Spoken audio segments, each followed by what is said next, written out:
En junio de 2010, el pueblo almeriense de Gador se convirtió en el escenario de uno de los crímenes más espeluznantes de la historia reciente de España. El asesinato de un niño de tan solo 7 años, Bernardo González Parra, no solo conmocionó a sus vecinos, sino que también dejó claro hasta dónde podía llevar la desesperación humana cuando se mezcla con superstición, ignorancia y enfermedad. La tuberculosis, conocida entonces como tisis, era una de las principales causas de muerte. No había tratamiento efectivo y los enfermos, agotados y debilitados, se agarraban a cualquier esperanza, por absurda que fuese. Además, en aquellos años, el sur de España vivía en un contexto muy distinto al actual. Las zonas rurales estaban aisladas y la medicina científica apenas llegaba a los pequeños pueblos. Los remedios tradicionales, transmitidos de generación en generación, formaban parte de la vida diaria. No era extraño que las personas confiaran más en un curandero que en un médico titulado, ya que los primeros conocían a las familias, visitaban las casas y hablaban en el mismo lenguaje que la gente del lugar. En ese caldo de cultivo, cualquier receta para vencer la tisis, por extraña que fuera, podía parecer una esperanza real.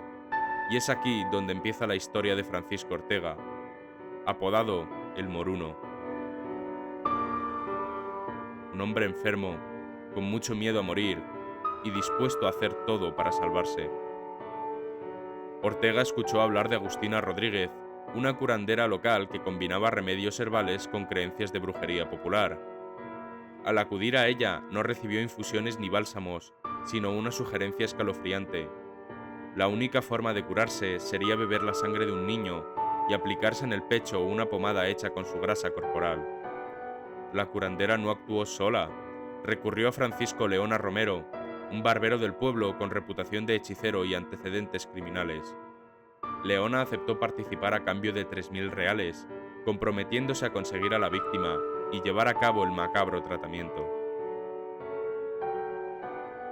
Para completar el grupo, Francisco Leona se asoció con Julio Hernández, apodado El Tonto, familiar de Agustina. El 28 de junio de 1910, ambos localizaron a Bernardo González Parra, un niño del pueblo que jugaba en la calle. Se acercaron a él con pretextos amistosos y, aprovechando su confianza, le convencieron para acompañarlos. En un descampado cercano le aplicaron cloroformo para dejarlo inconsciente, lo metieron en un saco y lo llevaron a un cortijo apartado que Agustín había preparado. En el cortijo, Leona comenzó lo que él llamaba la cura. Con un cuchillo hizo un corte en la axila del niño y recogió la sangre que brotaba. Ortega, el enfermo, la bebió mezclada con azúcar, convencido de que con cada trago estaba más cerca de librarse de la tuberculosis. Pero el plan no terminaba ahí.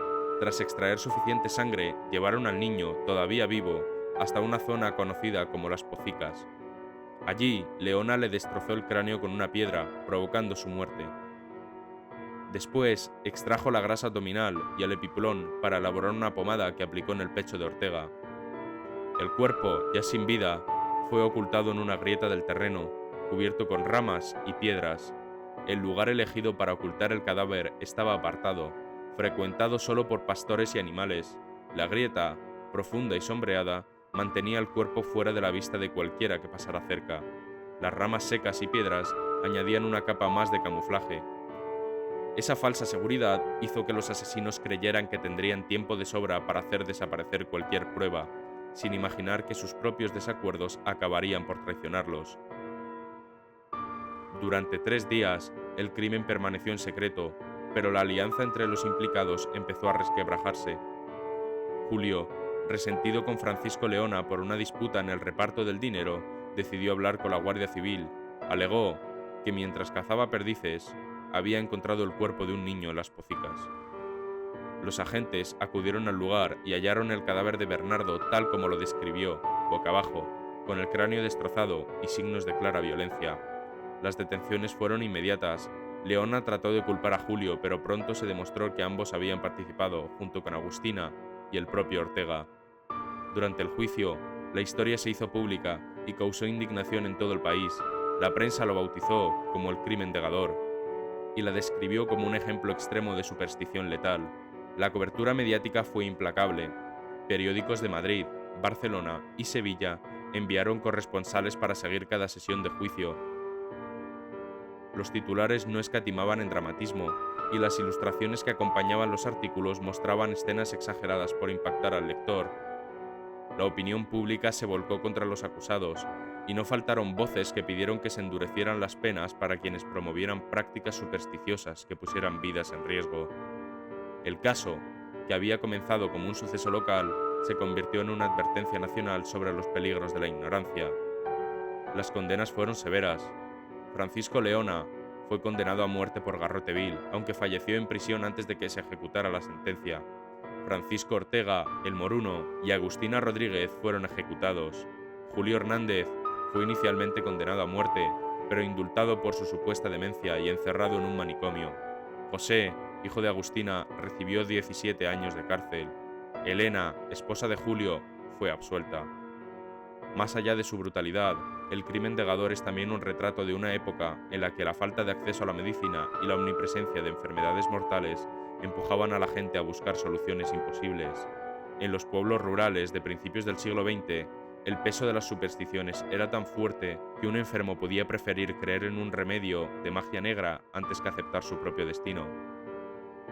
Lo más inquietante es que, para los implicados, lo que hicieron no era visto como un crimen sin sentido, sino como un acto desesperado de supervivencia. En su lógica distorsionada, la muerte de un niño se justificaba si servía para salvar una vida adulta. Este pensamiento, aunque aberrante, refleja cómo las creencias colectivas pueden moldear la moral individual hasta el punto de anular cualquier noción de justicia o compasión. A día de hoy, este caso sigue estudiándose, no solo como una atrocidad criminal, sino como un ejemplo de cómo la ignorancia y la desesperación puede derivar en actos inimaginables.